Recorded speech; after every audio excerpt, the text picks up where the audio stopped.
नमस्कार विद्यार्थी मित्रांनो, मी धनश्री तपासे ध्यास अकॅडमी सातारा या आपल्या युट्यूब चॅनलवरती आपल्या सर्वांचे सहर्ष स्वागत करते। तर आज आपण बघणार आहोत ठाणे शहर पोलीस शिपाई भरती 2024 चा पेपर, ज्याच्यामधले सामान्य ज्ञान या विषयाचे विश्लेषण। चला तर मग सुरू करूया। पहिला प्रश्न बघा, सध्या कोणत्या देशाने ओपेक सोडण्याचा निर्णय घेतला आहे? आणि जे पर्याय आहेत अंगोला, इंडोनेशिया, नायजेरिया आणि कतर। तर या प्रश्नाचे योग्य उत्तर आहे पर्याय क्रमांक 1 अंगोला। तर पुढचा प्रश्न बघूया आपण दुसरा। 16व्या वित्त आयोगाच्या अध्यक्षपदी कोणाची निवड करण्यात आली? पर्याय बघा सुमन बेरी, रेखा शर्मा, अरविंद पाणिग्राही आणि आनंद पालीवाल। तर बघा या प्रश्नाचे योग्य उत्तर आहे पर्याय क्रमांक 3 अरविंद पानगरिया असं त्यांचं नाव आहे। त्यानंतर पुढचा प्रश्न आपण बघणार आहोत, नजीकच्या काळात महर्षी वाल्मिकी आंतरराष्ट्रीय विमानतळाचे उद्घाटन कोणत्या शहरात झाले? पर्याय बघा वाराणसी, हरिद्वार, पटना आणि अयोध्या। तर आता जे हे उद्घाटन झालं ते झालं होतं अयोध्या शहरामध्ये। त्यानंतर पुढचा प्रश्न आपण बघणार आहोत,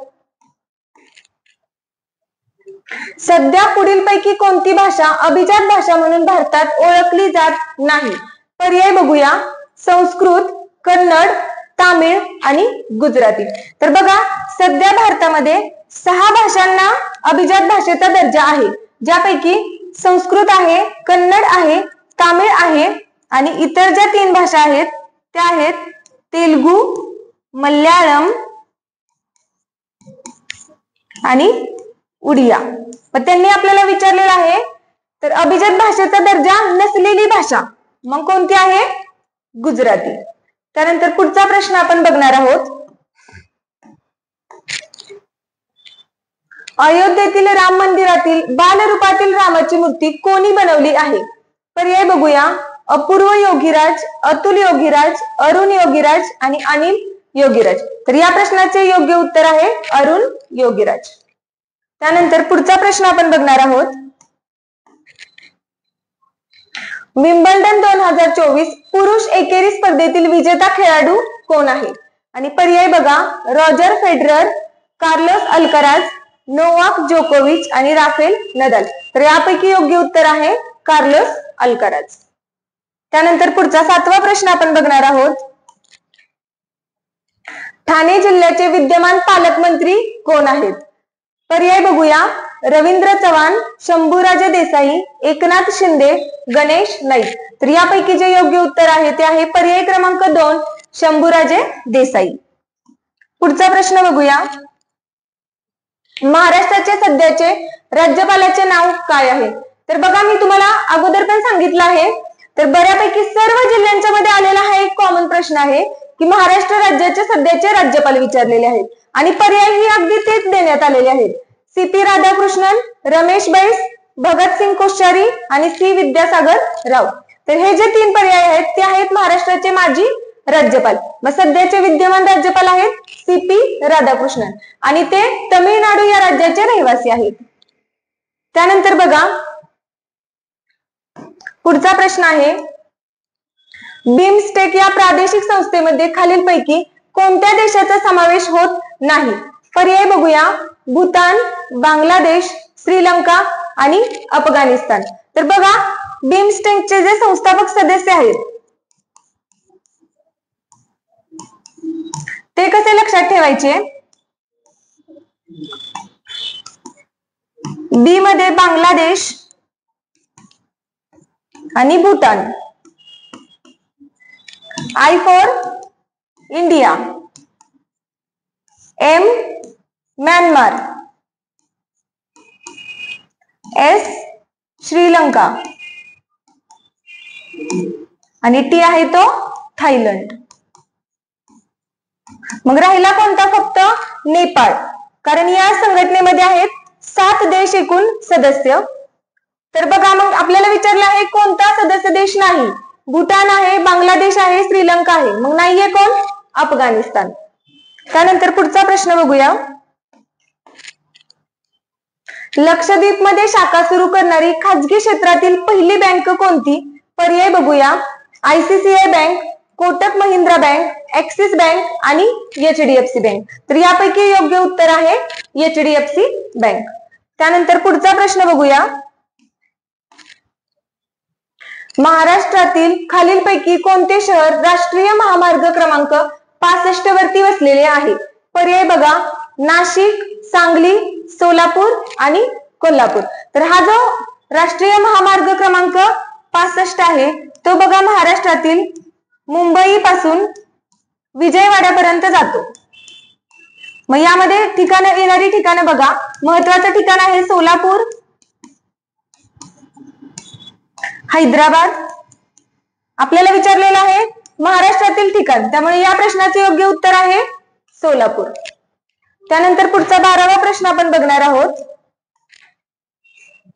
मुंबई विद्यापीठाची स्थापना कोणत्या साली झाली? तर बघा 1857, 1858, 1856 आणि 1865. तर आपल्याला माहित आहे 1854 चा जो चार्ल्स वूडचा जो ऍक्ट होता त्याच्यानुसार 1857 ला मुंबई विद्यापीठाची स्थापना झाली. आणि अगदी तारीख बघायचं झालं तर ती तारीख होती 18 जुलै. यानंतर पुढचा प्रश्न बघणार आहोत आपण, 13वा प्रश्न. वर्धा नदीच्या खोऱ्यात सापडणारे महत्वाचे ऊर्जा साधन. पर्याय बघूया, खनिज तेल, दगडी कोळसा, नैसर्गिक वायू आणि चारकोल. तर यापैकी बघा खनिज तेल आणि नैसर्गिक वायू तर समुद्रामध्ये सापडतात, मग राहिला फक्त दगडी कोळसा, त्यामुळे याचं उत्तर आहे पर्याय क्रमांक 2. त्यानंतर पुढचा प्रश्न बघा. महाराष्ट्रात वनाखाली सर्वात जास्त क्षेत्र असणारा जिल्हा ओळखायचा आहे. पर्याय बघूया, गडचिरोली, सिंधुदुर्ग, चंद्रपूर आणि नंदुरबार. तर सर्वात जास्त वनाखालील क्षेत्र आहे गडचिरोली जिल्ह्यामध्ये. यानंतर पुढचा प्रश्न बघा. खालीलपैकी पर्जन्य छायेच्या प्रदेशामध्ये स्थान असलेला ठिकाण ओळखायचं आहे. तर बघा पर्जन्य छायेचा प्रदेश म्हणजे काय, तर ज्या ठिकाणी पावसाचं प्रमाण अगदी कमी आहे किंवा नाहीये असं म्हटलं तरी चालेल. तर बघा सातारा जिल्ह्याचा जो पूर्व भाग आहे तर त्या ठिकाणी पावसाचं प्रमाण कसं आहे, अगदी कमी आहे, ज्याच्यामध्ये आपल्या सातारा जिल्ह्यातील मान, खटाव सारख्या तालुक्यांचा समावेश होतो. तर पर्जन्य छायेच्या प्रदेशात बघा महाड येईल का, नाही, कारण या ठिकाणी जास्त पाऊस आहे. महाबळेश्वर येणार नाही, नाशिक येणार नाही, मग कोण येतं, वाई. त्यानंतर पुढचा प्रश्न बघा. अरवली, हिमालय, आल्प्स, रॉकी आणि अँडीज हे खालीलपैकी कोणत्या एका प्रकारचे पर्वत आहेत? पर्याय बघूया, अवशिष्ट, वलीय, ज्वालामुखी आणि गटीय. तर हे जे पर्वत रांगा आहेत त्या आहेत वलीय प्रकारच्या. त्यानंतर पुढचा प्रश्न बघूया. ऐजवाल ही कोणत्या राज्याची राजधानी आहे? पर्याय बघा, मणिपूर, मेघालय, मिझोराम आणि नागालँड. तर मणिपूरची राजधानी कोणती आहे?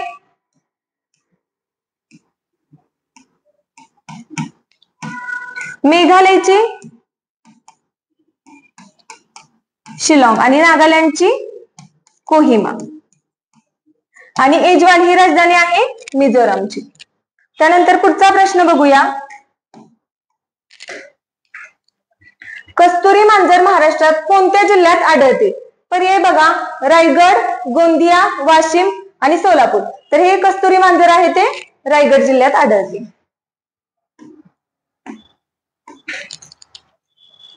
महाराष्ट्रातील असे संबोधले जाते या जलविद्युत प्रकल्पास अर्वाचीन महाराष्ट्राची भाग्यरेखा. तर बघा अर्वाचीन महाराष्ट्राची भाग्यरेखा असं ज्या प्रकल्पाला संबोधलं जातं तो प्रकल्प विचारलेला आहे. पर्याय बघूया, कोयना, खोपोली, जायकवाडी आणि भिवपरी. तर या प्रश्नाचं जे योग्य उत्तर आहे ते आहे कोयना, कारण महाराष्ट्रामध्ये सर्वात जास्त जलविद्युत निर्मिती कोणत्या प्रकल्पातून होते, तर कोयना प्रकल्पातून होते, त्यामुळे त्याला काय म्हटलं जातं, महाराष्ट्र राज्याची भाग्यरेषा. त्यामुळे पुढचा प्रश्न बघूया आपण.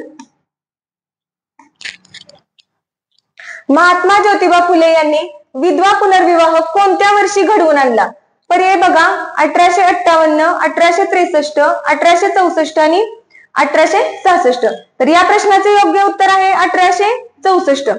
तर बघा 8 मार्च 1864 या दिवशी हा महात्मा फुले यांनी विवाह घडवून आणला होता, विधवा पुनर्विवाह. आणि त्याच्यामध्ये जी महिला होती तिचं नाव होतं नर्मदा आणि जो पुरुष होता त्याचं नाव होतं रघुनाथ जनार्दन. आणि बघा दोघंही शेनवी जातीतील होते आणि हा जो विवाह होता तो गोखल्यांच्या बागेत पार पडला. हेही आपल्यासाठी महत्व आहे. यानंतर पुढचा प्रश्न बघणार आहोत आपण. कर्जन वाहिनीचा खून कोणी केला? पर्याय बघा, बटुकेश्वर दत्त, चापेकर बंधू, मदनलाल धिंगरा आणि नरेंद्र गोसावी. तर यापैकी मदनलाल धिंगरा यांनी कर्जन वाहिनीचा खून केला. तर चापेकर बंधू जे आहेत ते रँडच्या हत्येशी संबंधित आहेत. तसेच बटुकेश्वर दत्त हे जे आहेत ते भगतसिंग यांच्या सोबत जे विधिमंडळामध्ये जे बॉम्ब टाकले होते त्या प्रकरणामध्ये त्यांचं नाव घेतात. त्यानंतर बघा पुढचा प्रश्न आहे. खालीलपैकी कोणत्या देशाचे राष्ट्राध्यक्ष भारताचे प्रजासत्ताक दिन 2024 चे प्रमुख अतिथी होते?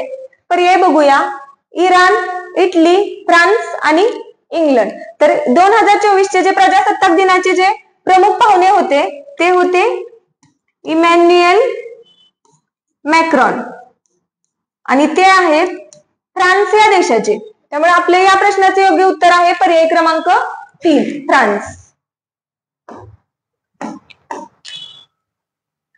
खालीलपैकी कोणता कर केंद्र शासनाकडून योजला जातो, वसूल केला जातो, पण त्याच्या उत्पन्नातील वाटा राज्यांनाही दिला जातो? तर पर्याय बघा, प्राप्ती कर, अबकारी कर, मुद्रांक शुल्क आणि कॉर्पोरेशन कर. तर यापैकी हा प्राप्ती कर असा आहे जो केंद्राकडून आयोजित केला जातो आणि राज्यालाही त्याचा वाटा दिला जातो. भारतात हरित क्रांतीची सुरुवात कोणत्या साली झाली? पर्याय बघा, 1947, 51, 1965 आणि 1974. तर हरित क्रांतीची सुरुवात कधी झाली? 1965 ला झाली. बघा, आणि कोण आहेत भारतीय हरित क्रांतीचे जनक? MS स्वामीनाथन. पुढचा प्रश्न बघणार आहोत आपण. दुसऱ्या योजनेच्या काळात भिलाई येथे उभारलेला पोलाद निर्मिती प्रकल्प खालीलपैकी कोणत्या देशाचे सहाय्य लाभले होते? तर पर्याय बघा, अमेरिका, ब्रिटन, सोव्हिएत युनियन आणि जर्मनी. हा जो प्रकल्प होता भिलाई त्यासाठी सोव्हिएत युनियन म्हणजेच कोणता देश आहे आपला? रशिया या देशाने सहकार्य केले होते. तर बघा, याच पंचवार्षिक योजनेच्या दरम्यान ब्रिटनच्या सहाय्याने जो प्रकल्प उभारला होता तो होता दुर्गापूर प्रकल्प आणि जर्मनीच्या सहाय्याने जो प्रकल्प होता तो होता रूरकेला प्रकल्प. त्यानंतर पुढचा प्रश्न आपण बघणार आहोत.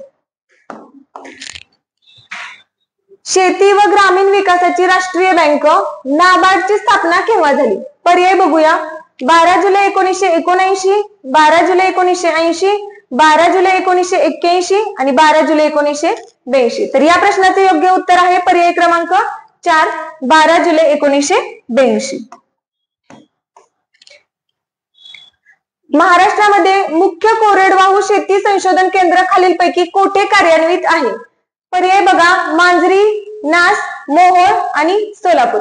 तर हे बघा, हे जे मुख्य कोरडवाहू शेती संशोधन केंद्र आहे ते आहे मोहोळ या ठिकाणी. पण आता जी पहिली आन्सर की आलेली आहे त्याच्यानुसार त्यांनी सोलापूर हे उत्तर दिलेलं आहे. त्यामुळे आपण या प्रश्नासाठी थोडं वाट बघूया, फायनल आन्सर की न कोणतं उत्तर देतात ते बघूया. पण या प्रश्नाचे योग्य उत्तर असायला पाहिजे मोहोळ.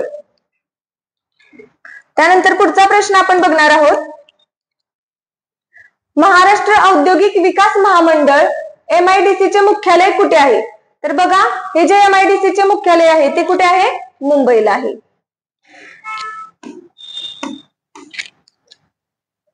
पंचायत राज्य स्वीकारणारे देशातील पहिले राज्य कोणते? पर्याय बघा, पंजाब, राजस्थान, गुजरात आणि हरियाणा. तर पंचायत राजचा जो स्वीकार झाला तो प्रथम कुणी केला होता? राजस्थान राज्याने केला होता. त्यातही नागौर जिल्हा या ठिकाणाहून पंचायत राजची सुरुवात झाली. पुढचा प्रश्न बघूया आपण. पंचायत समितीचा प्रशासकीय प्रमुख कोण असतो? गटविकास अधिकारी, सभापती, मुख्य कार्यकारी अधिकारी, उपसभापती. तर पंचायत समितीचा जो प्रशासकीय प्रमुख असतो तो गटविकास अधिकारी असतो. महाराष्ट्राचे महसुली वर्ष खालीलपैकी कोणत्या दिवशी सुरू होते? तर या ठिकाणी बघा, महसुली वर्ष विचारलेला आहे. आर्थिक वर्ष ही वेगळी संकल्पना आहे आणि महसुली वर्ष ही एक वेगळी संकल्पना आहे. तर महसुली वर्षाची जी सुरुवात असते ती होते 1 ऑगस्टला आणि आर्थिक वर्ष कधी सुरू होत असतं आपलं तर 1 एप्रिलला. पुढचा प्रश्न बघूया. राज्यातील विधानसभाकडून राज्यसभेवर पाठवायचे सदस्य निवडताना कोणत्या प्रकारच्या मतदान पद्धतीचा अवलंब केला जातो? पर्याय बघूया. गुप्त मतदान, खुले मतदान, आवाजी मतदान, यापेक्षा वेगळे उत्तर. तर या प्रश्नाचं योग्य उत्तर आहे खुले मतदान. त्यानंतर पुढचा 33वा प्रश्न आपण बघणार आहोत. एखाद्या राज्यात राज्यपालांचा आकस्मिक मृत्यू ओढविल्यास खालीलपैकी कोणास प्रभारी राज्यपाल म्हणून काम पाहावे लागेल? पर्याय बघा. उच्च न्यायालयाचे मुख्य न्यायाधीश, शेजारच्या राज्याचे राज्यपाल, राज्याचे मुख्य सचिव आणि राष्ट्रपतीद्वारे नियुक्त केली जाणारी व्यक्ती. तर या ठिकाणी योग्य उत्तर आहे उच्च न्यायालयाचे मुख्य न्यायाधीश. महाराष्ट्राच्या विधान परिषदेच्या सभासदांची मुदत राज्यसभेच्या सभासदांच्या मुदती इतकीच म्हणजे किती असते? तर बघा पर्याय. 5 वर्ष, 6 वर्ष, 7 वर्ष आणि यापैकी एकही नाही. तर राज्यसभा आणि विधान परिषद हे आहेत वरिष्ठ सभागृह, जे आहेत स्थायी सभागृह. त्यांची मुदत किती असते? तेथील सदस्यांची 6 वर्ष.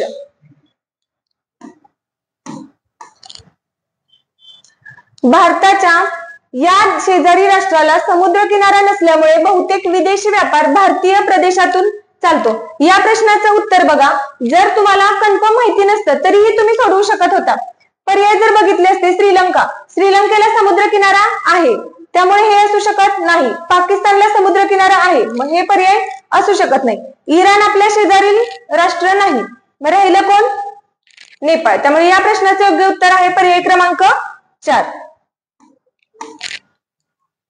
श्रीलंका आणि भारत यांच्या दरम्यान सामुद्रधुनी कोणती आहे? तर बघा पर्याय आहेत आदम, मन्नार, पालक आणि जाफना. तर भारत आणि श्रीलंका यांच्या दरम्यान आहे पालकची सामुद्रधुनी. रँडक्लिफ लाईन कोणत्या 2 देशांमधील सीमारेषा निश्चित करते? पर्याय बघा. भारत चीन, भारत श्रीलंका, पाकिस्तान इराण, भारत आणि पाकिस्तान. तर ही जी रँडक्लिफ लाईन आहे ती भारत आणि पाकिस्तान यांच्या दरम्यानची सीमारेषा निश्चित करते. तर बघा भारत आणि चीन यांच्या दरम्यानची सीमा मॅकमोहन रेषा. भारत आणि श्रीलंका आपण आताच पाहिलं पालकची सामुद्रधुनी. त्यामुळे या प्रश्नाचे योग्य उत्तर आहे पर्याय क्रमांक 4. महाराष्ट्र विधान परिषद एकूण किती सदस्य आहेत? तर बघा किती सदस्य असतात? एकूण 78 सदस्य असतात. उपराष्ट्रपतींच्या निवडणुकीत कोणते सदस्य भाग घेतात? पर्याय बघा. लोकसभा सदस्य, घटक राज्यातील विधानसभा सदस्य, लोकसभा राज्यसभा सदस्य आणि फक्त राज्यसभेचे सदस्य. फक्त राज्यसभेचे नसतात, फक्त लोकसभेचे नसतात, घटक राज्यांचे तर नसतातच. कोण राहिलं? लोकसभा आणि राज्यसभा यांचे सदस्य. राज्यसभा हे संसदेचे सभागृह आहे. पर्याय बघूया. कनिष्ठ, वरिष्ठ, मध्यम दर्जाचे आणि यापैकी नाही. तर या प्रश्नाचे योग्य उत्तर आहे वरिष्ठ सभागृह.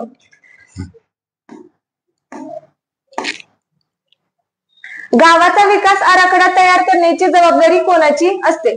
तर बघा गावाचा जो विकास आराखडा आहे तो ग्रामसेवक तयार करत असतो. महाराष्ट्रात कापसाची बाजारपेठ म्हणून कोणते शहर ओळखले जाते? पर्याय बघा. अकोला, नाशिक, जळगाव आणि बुलढाणा. तर या ठिकाणी महत्वाचा प्रश्न बघा व्यवस्थित. शहर विचारलेला आहे त्यांनी, जिल्हा विचारला असता तर जळगाव, मात्र शहर विचारल्यामुळे या प्रश्नाचे योग्य उत्तर आहे अकोला.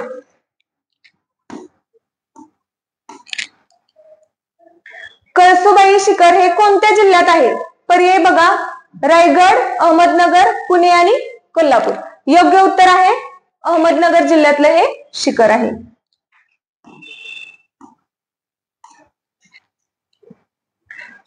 महाराष्ट्रात सर्वात जास्त किनारपट्टी कोणत्या जिल्ह्यास लाभलेली आहे?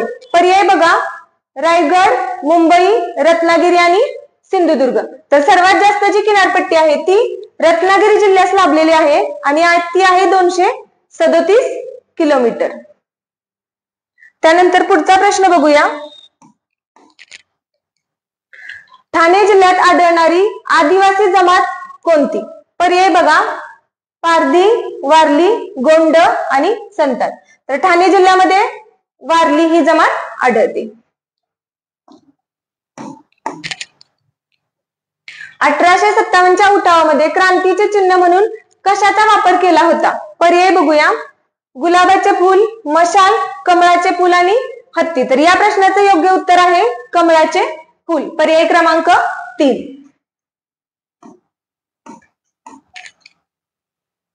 47वा प्रश्न बघा, अभिनव भारत या क्रांतिकारी संघटनेची स्थापना कोठे करण्यात आली?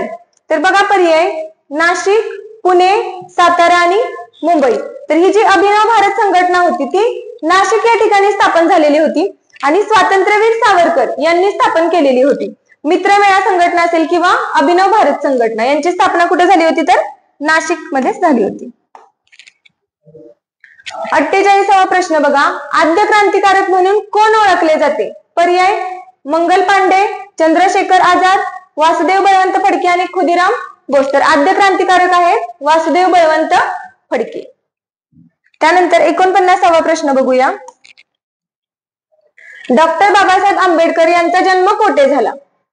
महू, दुसरा पर्याय महाड, तिसरा सातारा आणि चौथा असेल नागपूर. तर बघा त्यांचा जन्म आहे तो महू मध्ये झाला होता आणि हे ठिकाण सध्या कुठे आहे? मध्य प्रदेश राज्यात आहे.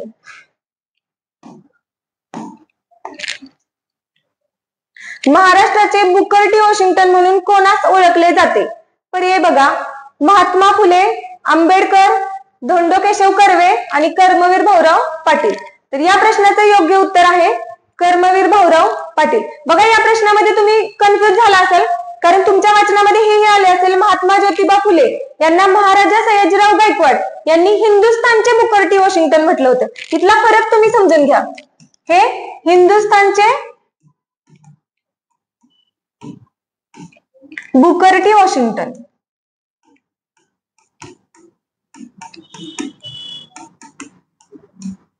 आणि आपल्याला विचारलेलं आहे महाराष्ट्राचे बुकर टी वॉशिंग्टन.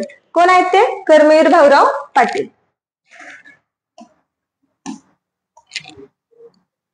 तेल्या तांबोळ्यांचे पुढारी म्हणून खालीलपैकी कोणाला उपमा देण्यात आली होती? तर बघा, कर्वे, जगन्नाथ शंकर शेठ, लोकमान्य टिळक आणि महात्मा फुले. तर तेल्या तांबोळ्यांचे पुढारी म्हणून लोकमान्य टिळक ओळखले जात होते कारण त्यांनी कामगारांच्यासाठी भरपूर काम केलं होतं, त्यामुळे त्यांना तेल्या तांबोळ्यांचे पुढारी म्हणायचे. 52वा प्रश्न बघा, ठाणे शहराचे विद्यमान पोलीस आयुक्त कोण आहेत? पर्याय बघूया, विवेक फणसळकर, आशुतोष डुंबरे, मिलिंद भारंबे आणि विपिन कुमार सिंग. तर या प्रश्नाचे योग्य उत्तर आहे पर्याय क्रमांक 2, आशुतोष डुंबरे.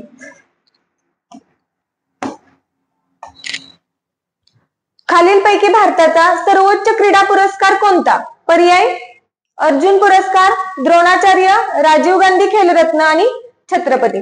तर हा जो आहे तो भारताचा सर्वोच्च क्रीडा पुरस्कार आहे राजीव गांधी खेलरत्न पुरस्कार. राष्ट्रीय स्तरावरील NSG च्या धर्तीवर महाराष्ट्र राज्यातील विशेष पोलीस दल कोणते? तर बघा, हे जे NSG आहे ह्याच्या धर्तीवरती महाराष्ट्रामध्ये जे पोलीस दल स्थापन झालं ते विचारलेलं आहे. पर्याय, SRPF, CRPF, फोर्स 1 आणि SPG. तर या प्रश्नाचे योग्य उत्तर आहे फोर्स 1.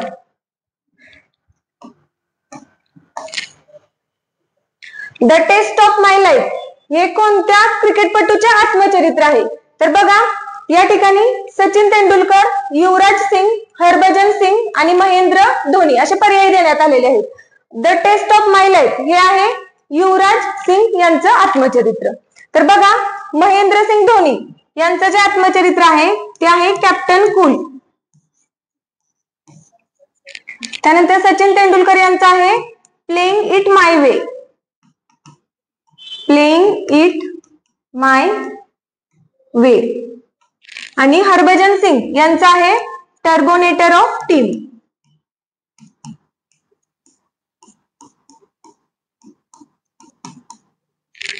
त्यानंतर पुढचा 56वा प्रश्न आपण बघणार आहोत. बावनथडी सिंचन प्रकल्प कोणत्या जिल्ह्यात आहे? पर्याय बघूया, नागपूर, वर्धा, भंडारा आणि यवतमाळ. तर हा जो बावनथडी सिंचन प्रकल्प आहे तो आहे वर्धा जिल्ह्यामध्ये, भंडारा जिल्ह्यामध्ये. ज्ञानपीठ पुरस्कार कोणत्या क्षेत्राशी संबंधित आहे? पर्याय बघूया. संगीत, विज्ञान, क्रीडा आणि साहित्य. तर हा जो ज्ञानपीठ पुरस्कार आहे तो आहे साहित्य क्षेत्राशी संबंधित. त्यानंतर या पेपर मधला जीएसचा शेवटचा प्रश्न आपण बघणार आहोत. केंद्र सरकारची स्मार्ट सिटी योजना कोणत्या नावाने ओळखली जाते? पर्याय बघा. अमृत, ब्रिक, नीती आणि स्मार्ट. तर या प्रश्नाचं जे योग्य उत्तर आहे ते आहे अमृत.